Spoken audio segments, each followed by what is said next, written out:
বন্ধুরা ফোড়ন দিয়েছি, পালং শাকের তরকারি হবে। ফোড়ন দিয়ে দিলাম, পাঁচফোড়ন দিয়ে বসাবো। লাউ দিয়ে ডাল আর এই যে পালং শাক, ডাল সিদ্ধ বসিয়েছি।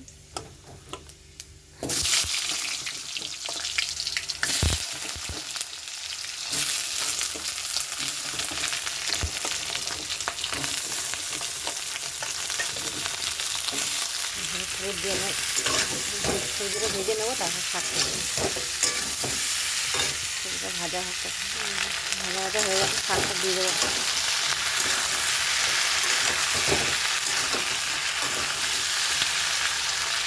শিম, আলু, কুমড়ো দিয়ে শাকগুলো দিয়ে দেবো।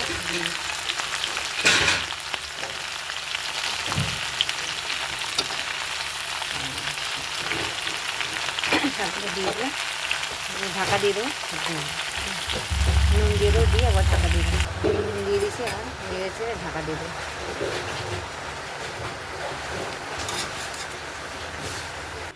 বন্ধুরা হয়ে গেছে শাক, একটা শাকটা অনেকটা হয়ে গেছে। শাক, পালং শাক তরকারির মতো হয়ে গেছে।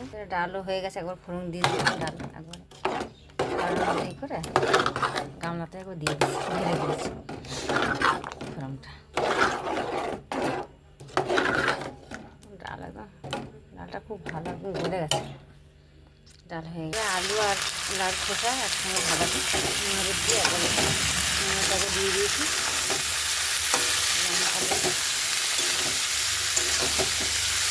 একটুখানি তো আলু দিয়ে একবার আলু দিয়ে দিয়েছি।